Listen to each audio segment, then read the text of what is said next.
Hello and welcome to Spectacular Chicago. I'm Jim Balser. I'll be your host. Tonight we have a very special guest all the way from Venezuela, Dr. Ana Gil Garcia of the Illinois Venezuelan Alliance. And we're going to talk a little bit about her efforts here in Chicago with the Venezuelan immigrants that have come to Chicago over the past 2 years. We started off with 1,000 Venezuelans in Chicago about 2 years ago, and now we have over 30,000, and a lot of the viewers have expressed interest in learning more about Venezuela and why they've come all the way to Chicago. Dr. Ana Gil, welcome to the show. Oh, thank you, Jim, for inviting me to the show. Can you tell us a little bit about Venezuela? Not many people in Chicago know too much about Venezuela, except that it's a very warm climate. It's in the Caribbean basin, and maybe we get oil from there, but little else. Right. One of the things that I said about Venezuela now is much easier to talk about the country because, we seem to be in the news very often now, right? The name of Venezuela is going around now more than ever. It used to be, I've been in Chicago for 30 years. Since grade school. Since grade school. Right. So, thank you for that. I have always, when people ask me, where are you from? And I say Venezuela, and they say Minnesota. So I don't get that anymore, which is good. So that really means that, people know now that that Venezuela is a country, okay? That we are a South American country. As you said, 365 days a year, we have a beautiful climate. I'm coming from a Caribbean island, Margarita. In that island, which is a Venezuelan territory, my family lives there. My mother is there. My mother is 95, and she's still there. And I try to get there as much as I can. Venezuela is a contrast country because you have the Andes Mountains in one side. You can see snow there. Bolivar Peak, El Pico Bolivar, and then you have in the other side, in the south side of the country, you have the jungle. You have the Amazon. Amazonas is there, and then you have in the other side of the country, in the east side of the country, the east side, we have different rivers and then the beautiful beaches and all those things. So it's really very contrasting country. And we have what we call El Llano, which is a flat ground, just to say something. But, we used to be the country was not known because people were leaving the country. That was not really what the country was known about. We were known actually for two things. One, of course, we used to be the 5th oil producer in the world, right? And secondly, because we have the record of having the most beautiful women in the world. So the beauty contest. Yeah, yeah. So we, but very well educated population. Because one of the good things about being an oil producer was that people receive education for free. So I have to say, my family, for example, we are 8 sisters and brothers and siblings, and we are all graduate people from college because higher education was free. The opportunities were there to everybody. I'm not coming, I'm coming from a very poor class, nothing like, or in some point maybe a middle lower class. But my mother was a nurse and my father a fisherman. So, and we all went to college and we didn't pay a penny, you see? So that's one thing. And we have good hospitals, and we have a good, health system. And believe me, when I see now the situation has changed so dramatically, I don't see that. I think that I lost the country that I left.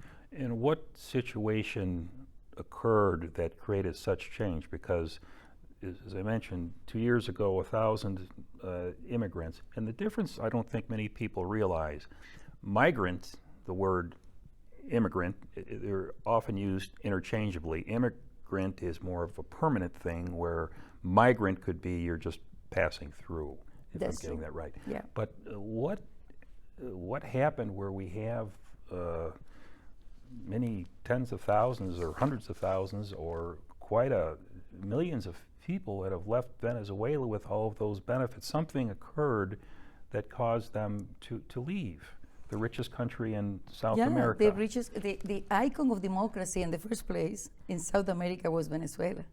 So most countries went through dictatorships, and then we were really the country welcoming, those people that were fleeing their countries, and we welcomed them in Venezuela because Venezuela was, the place for democracy, and so it is, in any country there are disparities. There are social disparities, and that's true. I think in some point we have also the same as here, a bipartisan process. So we have two political parties, the Christian Party, and we have, the Social Democracy Party, and they were interchanging, from 5 years one and 5 years the other one, and things like that. So it's like our Republicans and our Republican Democrats. and Democrats, exactly. So it's not that the other political parties, they didn't have the opportunity to run. They did, okay? Because, we really have more than two, but the two major parties really was, like the Republican and the Democrats. So I think in the 1990s, at the end of the 1990s, 1996, I think Venezuelans were feeling like there was many disparities in the system. The corruption was getting, of course, having a lot of money coming from the oil. Government corruption. Exactly, government corruption. So this person who came to power, Hugo Chavez, he was coming from the army. And I don't know, for some reason, people sometimes think about that whoever is come from the army is going to discipline you, is going to discipline the country, right? Would it be fair to say, regarding Hugo Chavez, that he was a protege of Fidel Castro? Oh, definitely. He was even trained there, and yeah, there was no question about that. But people were really looking into a new something, and I don't think that really people realized what was new that they were looking for. So Chavez comes to power, and he's under the thumb of Fidel Castro, or he feels obligated to him. And basically what happened in Venezuela is the same thing that happened to a certain extent in Cuba. Would that be fair? When Fidel Castro took over Cuba, and by the way, I don't think many people realize or understand that Fidel Castro, and I'm trying to remember, Che Guevara? Yeah, Che Guevara. Somebody attempted to do the same thing to Venezuela much earlier. They attempted to do a coup, and some fishermen saw them coming into the country in all their boats, and they were stopped. That was much earlier than 1998 or 1999. Oh yeah, definitely. Yeah, that was that was in the probably in the 1960s. When they tried to just to start a coup in Venezuela, but that didn't really work well. I think by that time the democracy was really getting stronger, because we have for 25 years one dictator, Pérez Jiménez, and after the dictator, that was in 1958, January 23rd, 1958. The dictator was he needed to leave. I mean, because people really were tired of having being under oppression, and I think that we have many people that was asylum seekers, but not asylum. It was a political asylees that we have. Big names in the country the intellectuals of the country, people that were really very well positioned in terms of, their intellectuality, that they really wanted to do something, just to get rid of this dictatorship. Well, that was when, after the 1958, then we have the democracy came, and then it was very, very solid. Leader by leader, we really were into adopting, the what really democracy means and what really democracy is. Because one of the things that I do believe, probably one of the things that I really worries me in some point is that this population that has come to this country right now, the new immigrants, the new arrivals, they have never lived in democracy, because these are young people. The regime, the Chavez regime, and now Maduro regime has been in place for 25 years. So they've programmed the generation to disavow, let's call it capitalism, and accept, I don't think socialism is the right word, the Marxism. Yeah. Yeah, see, it's, it was really a combination. I think it was, I believe that Chavez has, there was very charismatic leader. I think that he used the right words that people wanted to hear. Sounds like our politicians. Oh, yeah, definitely. Yeah, I'm going to tell you, yes, that's true. So, and then, people really get into he's talking my language. He's saying what I want to hear. And so people bought into that one. I always say this story that even my mother, that was really, one of those pioneers in the island where I was born, very, the democracy for her was something like, that she could die for. Well, she became enchanted by Chavez. And she said, no, we need somebody to put some order here. So they took my mom only 6 months after Chavez came to power to realize that was not the person. So bringing us to today, from when Chavez took power, things went on a downward spiral. The first thing that Chavez did was the changes of the Constitution. That was the way that he was able to legitimize the regime that is being installed in Venezuela. And that's what's somebody unnamed is trying to do here. Exactly. And they fill the courts with their people. And they fill the courts with the people. They used to have only 13 people, and now they have 27. So they at the Supreme Court. The Supreme Court. So right. They fill it with their minions who are doing their bidding and are going to make rulings as they see fit. Exactly. We have that issue here, and there's been discussion about adding members to the Supreme Court because one party doesn't like how the obviously we have a conservative majority right now. The liberals may not like that. Well, let's add justices. Well, it's the same way, one side doing it to the other, and it does undermine democracy. Yeah, but the thing there was a little bit different because really what they did with the ones that were in the judges in the Supreme Court, they fired all of them, and then they brought everybody new. So it's not the system like here. Here, at you're appointed for life. Oh yeah, they're appointed for life. So when Chavez came, there was no longer than 2 years. In the second year of Chavez, immediately the constitution was changed. One of the things that I always say that we owe to Chavez is that Venezuelans living in foreign lands, we were not able to vote. So he included in the constitution that we were able to vote outside Venezuela. Oh. So that was the only positive things. Does that still hold true now? Well, not really. At least not here in the United States, because as you may well know, there is no diplomatic relations between Venezuela and the United States. So the elections is coming up. The presidential election is coming up July 28. So the Venezuelans who are here in the United States, we are going to be the only ones who can really vote.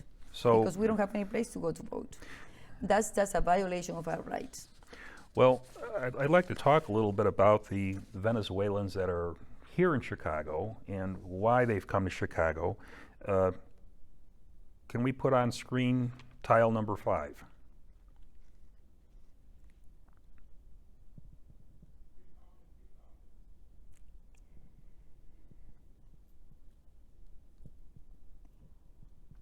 Well, I'll read tile number 5. The city of Chicago, big shoulders, and we have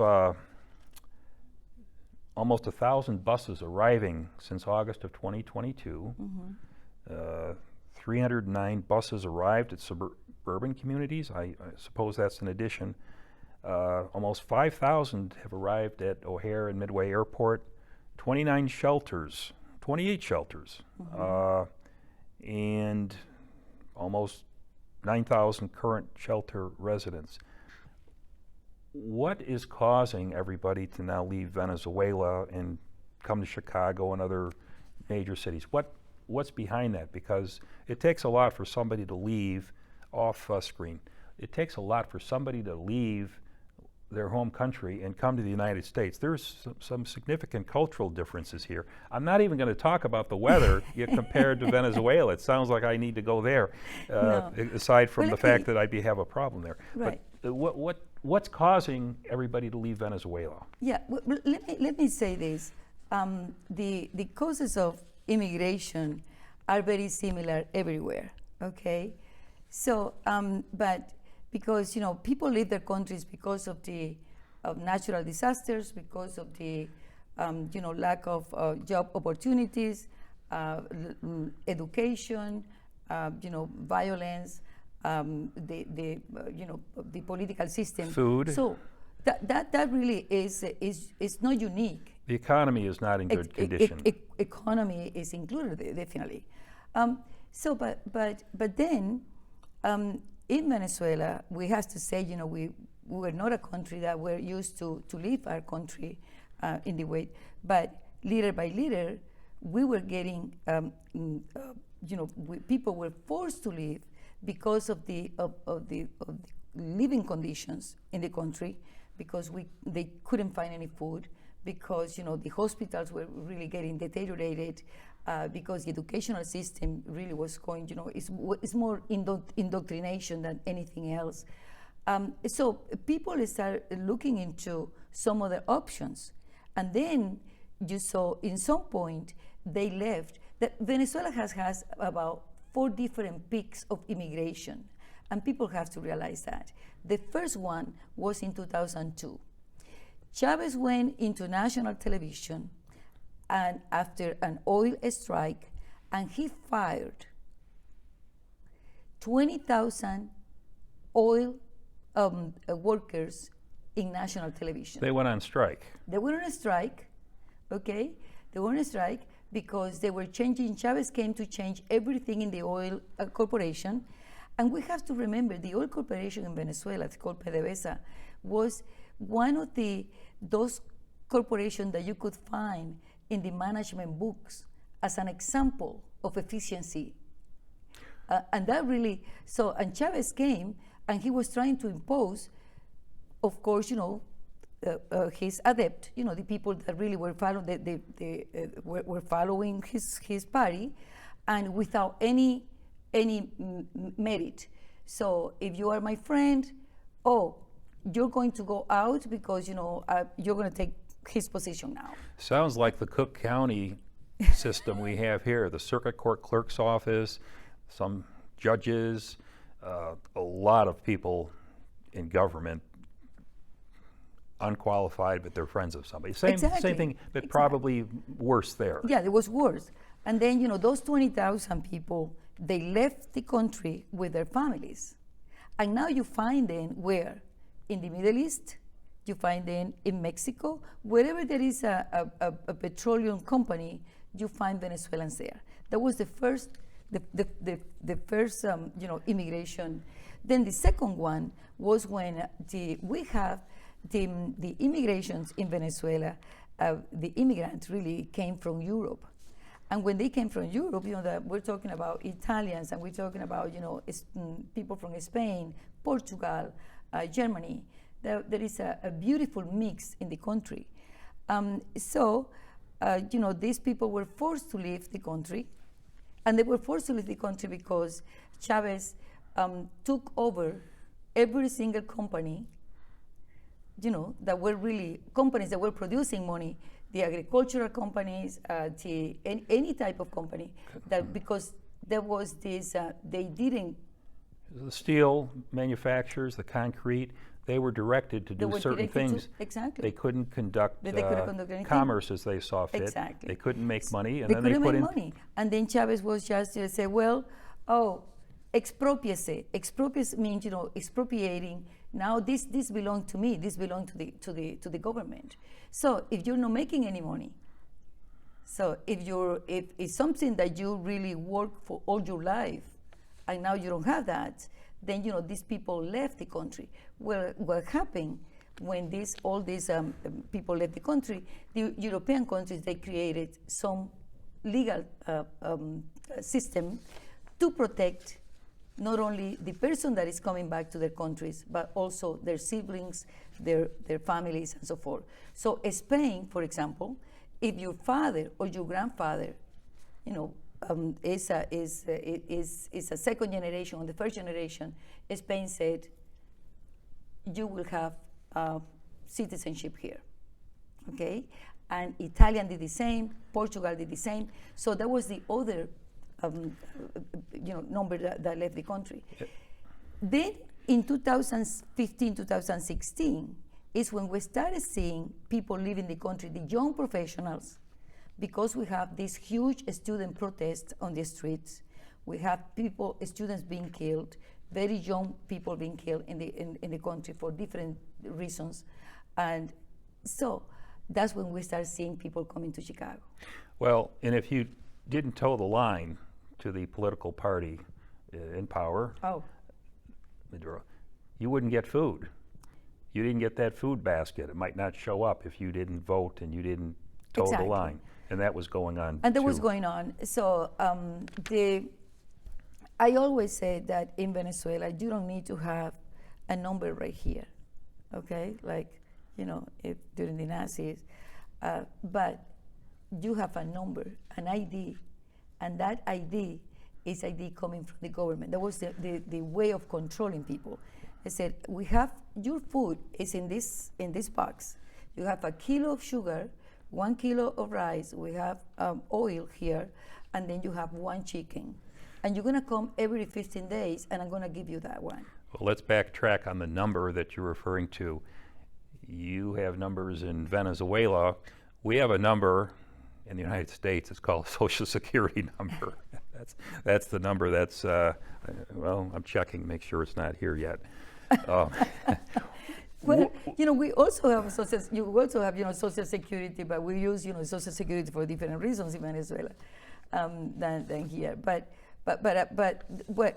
that's when we decided to create the Illinois Venezuelan Alliance, because in 2015, 2016, people were coming to us and said, Ana, I was in the train station and I heard somebody that spoke like you. It's a different accent. And I said, oh, really? Yeah. And then, or somebody could say, oh, I went to this restaurant, and this young fellow, he said to me, I asked, where are you from? And he said, I'm Venezuelan. Oh, do you know Ana Gil Garcia? Like, I was the only Venezuelan here in Chicago. Of course, when I came to Chicago, we were only 60 people. Well, you like the weather, that's why you stayed. 60 Venezuelans when I came to Chicago. Can we put on screen image number 7, the destinations for asylum seekers? Chicago has been very good to, not only the city of Chicago, the Cook County, the state of Illinois. I think we were not ready for receiving this number of immigrants at all. This is quite, I'm looking at this chart, there's quite a few immigrants that have come, it appears mostly New York City. New York, Houston. I know people who've gone to New York City and turned around and came here and thought it was much nicer. But Yeah, New York have received 160,000. Then we have, so we're talking about, the cities where we found more Venezuelans. Chicago has received so far more than 40,000. 40,000. 40,000. And so right. am I correct? Like 2 years ago, we maybe had. Well, 2 years ago, we were called. Actually, let me tell you this: we created the off screen with. we created the alliance in 2016, and then from 2016, we've been receiving. We started receiving phone calls from Chicago O'Hare in the middle of the night, asking, "Oh, are you the Illinois Venezuelan Alliance?" And that was my phone number. We were so small by that time that I was using my phone number. So 2 o'clock in the morning, and then the police officer, we said, we have a family of 2 people, there are 2 kids, and what should I do? And I said, officer, leave them right there. I need to wait until tomorrow morning to see what can I do, what shelter in the system, in the shelter system, or what organization I could bring them to place them. So that was in 2017, 18, 19. They were coming little by little. So that really, what really triggered this number was the temporary protected status.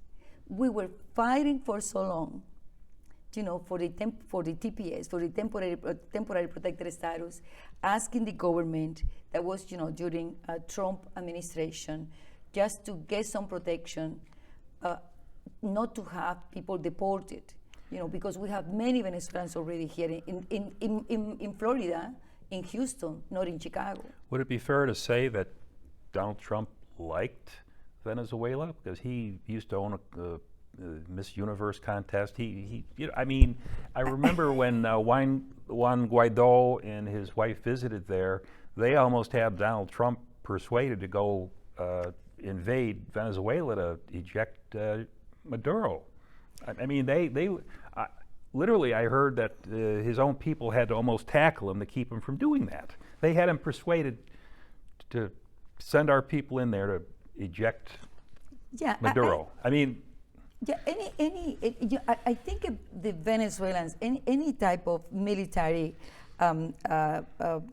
action, I don't think that could fly with Venezuelans anyway. Not in South America. We did that with Nixon and the CIA and Chile, and that was a disaster. That was a disaster, exactly. I don't think that really. I think in Venezuela we've been very patient about just waiting for a democratic way to take these people down.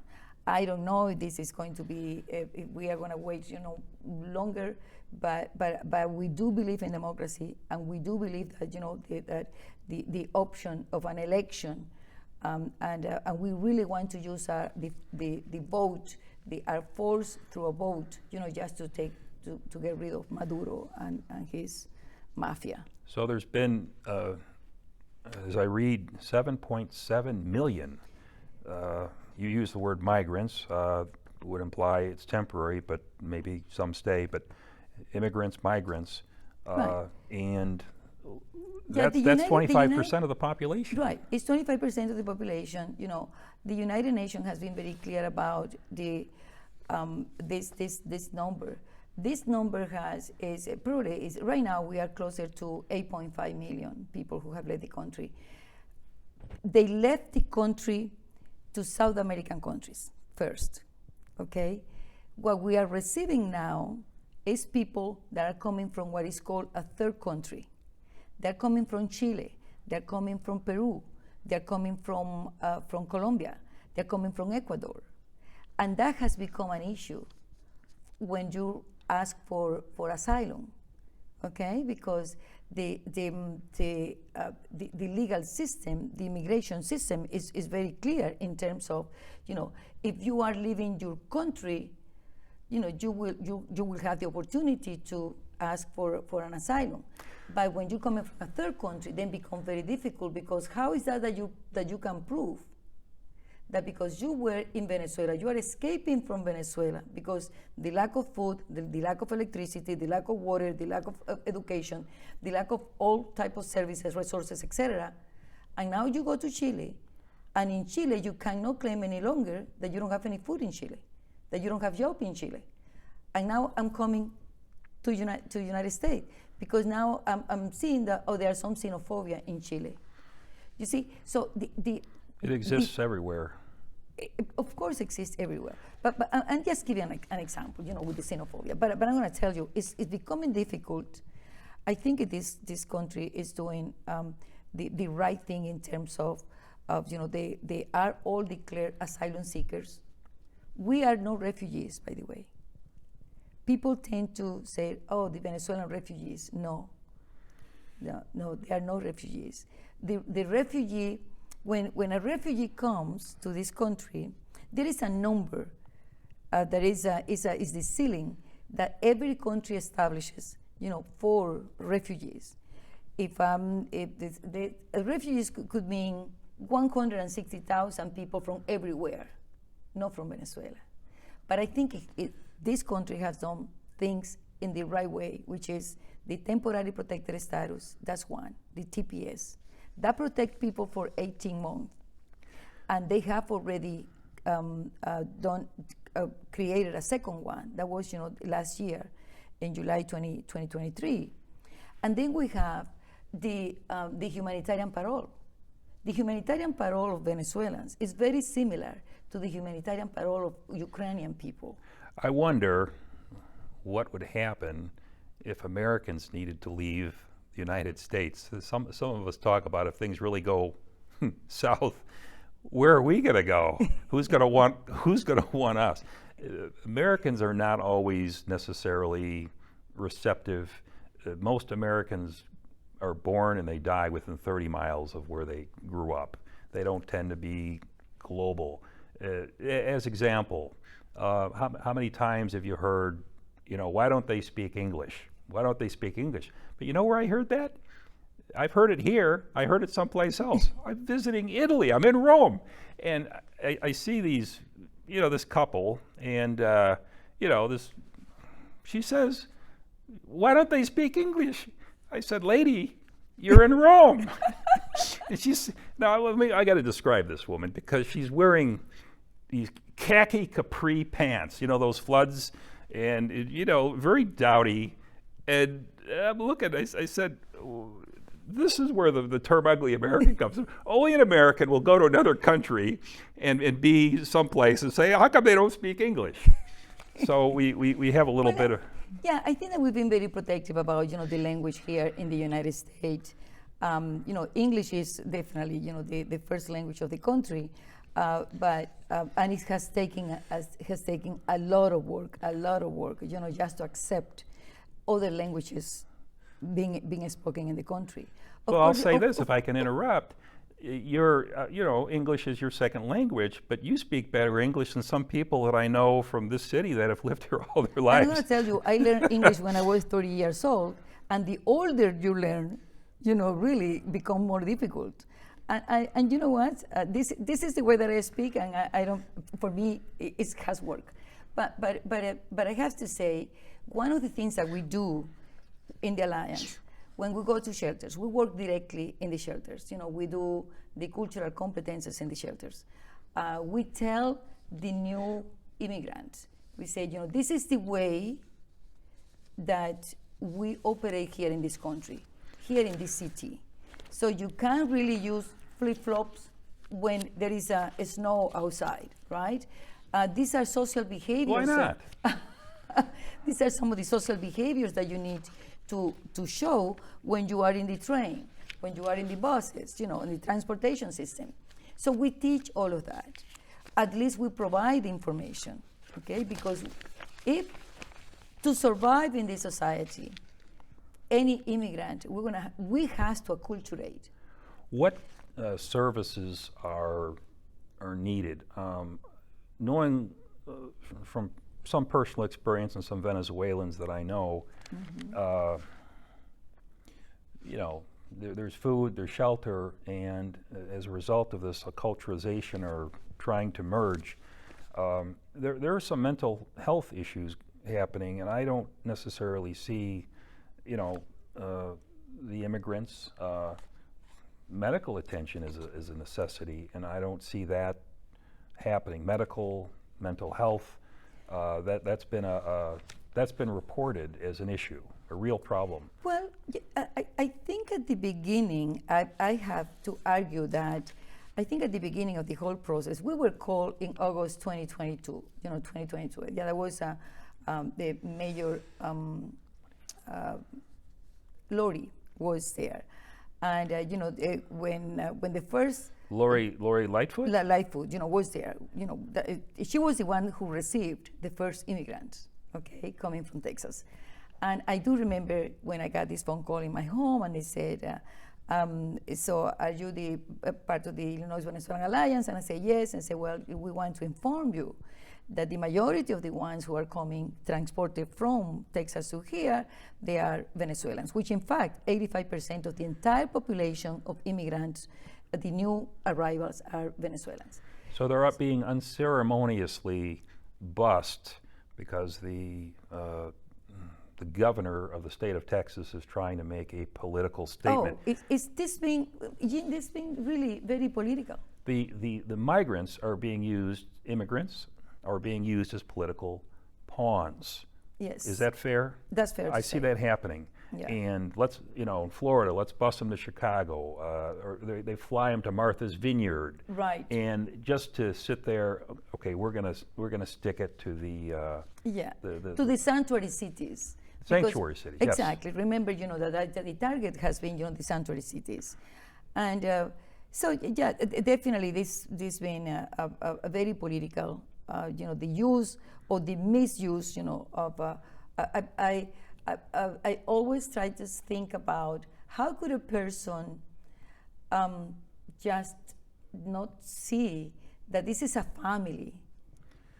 How is that anybody there in Texas, they see this is a family with children, that they have a good reason to leave the country, that they have a good reason to come here. Like we always said that the United States is the country of immigrants.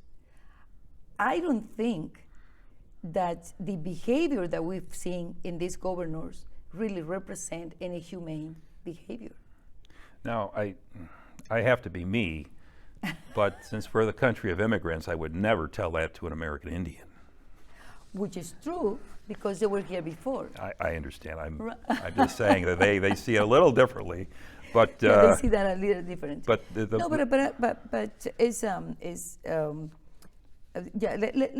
talk about that, because when they came, they have the state. They're not here on vacation. No, the Cook County, the city of Chicago. Nobody was ready for that. Okay, I think it's been a lot of trial and error from the beginning. Now the system has been perfected in some point. Now we have. There is a coalition of mental health that is being led by the University of Chicago, okay? So, and all the providers, all different agencies that are dealing with, the whole system, the shelter system, they've been trained. So the Cook County is the one responsible for the medical services. And they go there. What challenges are the Venezuelan immigrants facing? I mean, they're manifold. There's many, and it's convex and multi-level. But what are the main bottlenecks? Maybe they're not able to get work as soon as they all want to pay the rent. They want to be able to be self-sufficient and not have the stress of food insecurity, or the rental assistance programs might last for only so long, 6 months or 7 months. They were doing it for. It's done now. Yeah, it's ending. They've allocated all of those funds and resources. Right. Let me. We did a campaign that was a campaign in the city of Chicago, and that went, nationally. There was a video campaign, in which we put the immigrants on, in these videos, and we asked them the question, why are you here? And they said, I came here to work. And we went to shelters, and why are you here? Well, I want my children to receive education, and I want them to be fed, the food and all those things. And we want to work. I don't think that the immigrant population, they realized when they were coming to the United States, that the United States also have rules and regulations in immigration. You see, I'm just going to the United States because they thought that, they didn't even think about that there was a work permit, that there was a work authorization to process, that political asylum has to be demonstrated, okay? Right. That you have to have a right case, so nothing like that happened to their mind. They just were leaving the country, and they took the most dangerous path to get here. The Darien Gap. Oh, gosh. And that's, describe that, because when you're coming, if anybody's looked at a road map, you'll see that it stops somewhere just a little bit north of Panama or Colombia, and then there's an area where there's no roads. It's impassable. They've never been able to build roads. What's that like, if you know? Have you visited? Yeah. Okay. I went to the Darien is a town in Panama. Okay, and that is the beginning of the Darien Gap. So there is a small town that is called Darien. When I went, we had what I saw was so my heart really because this was like a market. So this is a huge human trafficking market right there. Immigrants were coming and telling a hub. A coyote, and said, how much money could you, for me to cross and the coyote could say, I will take you for $5,000. Oh no, he's offering me $3,000. And then the coyote would say, well, go with him for $3,000 because maybe he's gonna take you to the halfway, and then you're gonna have to do the other half on your own. And $5,000 is a lot of money. It's a lot of money. Because $2 a month is the salary. What is the typical salary in Venezuela? Month? A month. A teacher makes $20 a month. $20 a month. Yeah, $25 a month. And where does one come up with $5,000? Well, they sell their homes, they sell their cars. Their families help them to get some money, to collect some money. They borrow money, and then they have to pay back that money. And they promise, whoever is giving them the money, they say, we will start, paying you that money. The minimum that a person to get here to the United States, the minimum that the person has paid is between $3,000 to $5,000. Okay, to the border of United States and Mexico. Right. Okay. To go through the Darien Gap.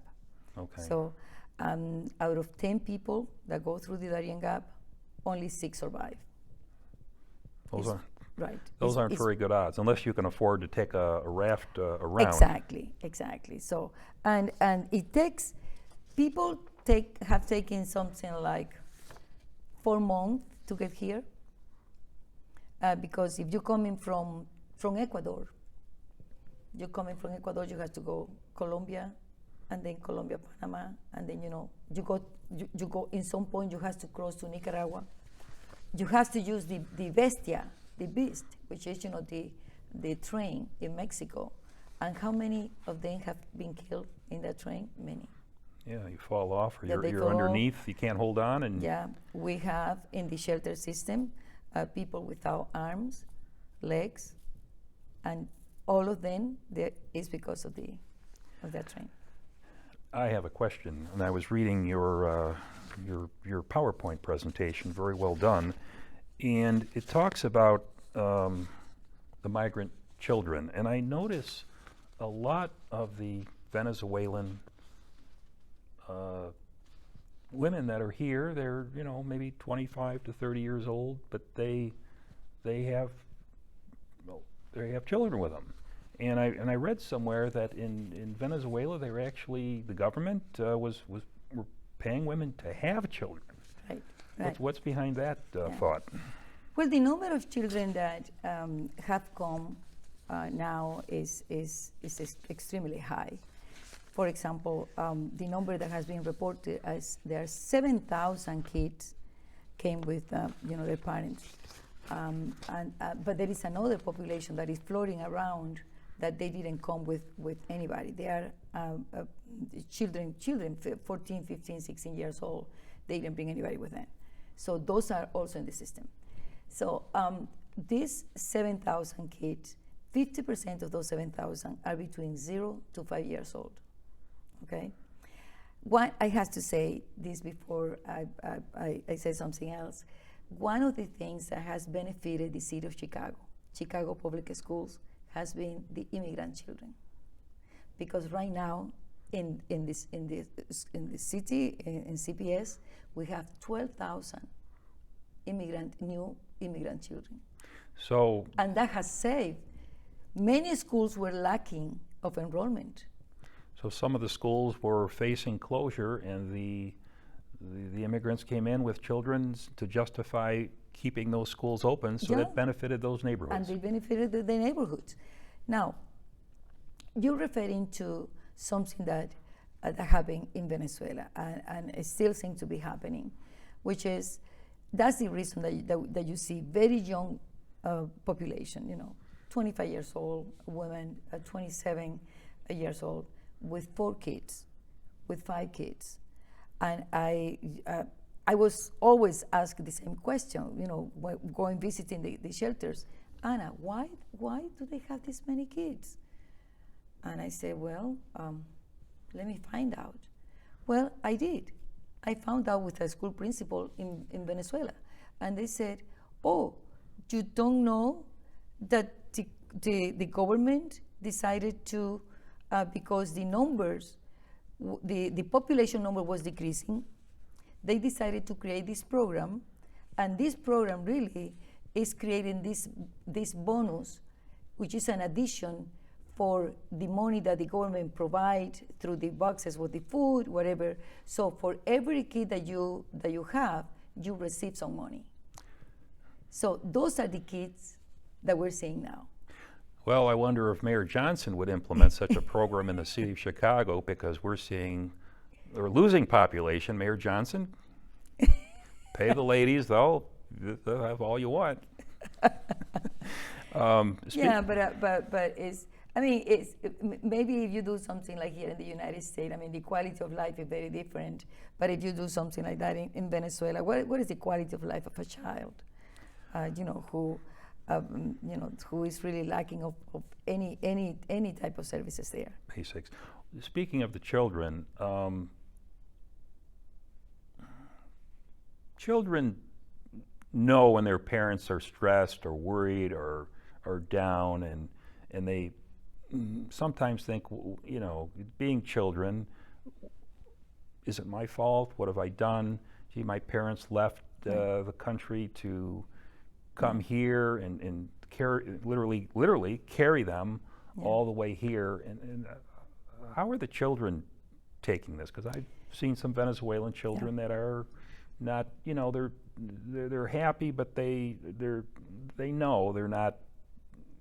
This isn't Kansas anymore. If you've ever watched The Wizard of Oz, right. Okay. When the members of the alliance, we visit the schools, and there are principals who call me and they said, Anna, I would like you to come and speak to teachers, or I would like you to come, and speak to parents, because they want to know really who is this child, okay? They don't know really what the misbehavior of this child. Why is this happening? They have situations in which a child comes, and then the child is sleeping halfway, half day, just on the desk, and then I've been talking to teachers, and I said, okay, let's think about who is this person, this child. Well, I have teachers, as you said before, say they have to speak English, and I said, yes, I understand that. The mom and dad, they have to do their homework. Yeah, I understand that. And then I said, okay, what type of child are you talking about? Because the child that you are receiving in the school right now, they're coming from a shelter. And in that shelter, there are 17 mattresses in one room, and they sleep in between mom and dad. Yeah, Right? and a lot of those guys are, men. They snore and keep them up. Well, but it's not only, but I love my teaching profession, and I love my teachers, I'm going to tell you. But the reality is that this is a child that you are expecting this child to behave exactly the same way as a child that is coming from home, that is being established, that has a place where the child, can do their homework, and mom and dad, can really check on their homework. No, this is a child that the only place that create peace for him or for her is the school. Yes. No other place. And if we don't understand that right now, really, we really are making more harm to this child than anything else. So, but all these children, they will do okay. I'm sure that they will do okay. Definitely, this is a child that you're asking them to draw a picture. Guess what they draw? Donald Trump? No, what they saw, what they saw in the Darien. Yes. Dead people around, snakes, people crying. So it's dramatic the way that these children are expressing what they feel. Well, Anna, Jill, that'll have to be the last question because we're almost out of time. I'd like to thank you. It's been a privilege to be able to interview you with everything you have going on and all of your work. I'm so happy you took time to visit us here at CAN TV and express your views. I think it's very helpful. Hopefully the politicians pay attention and do more and do it a little bit more civilly than they have, and I'm talking about our entire country. And again, thank you. Oh, thank you so much. I have to say, thank you, just for this opportunity. But I also have to acknowledge the fact that the Venezuelan community here in Chicago, we are very, very, very grateful, to the city of Chicago, to the citizens of this city. The welcoming of the whole city has been, incomparable. And this is something that we have never seen. We thank the Cook County, we thank, the state of Illinois, because, we were never expecting that this could happen in this way. Well, pleased we're able to make a difference, and thank you. Thank you. Thank you. Right. You went fast.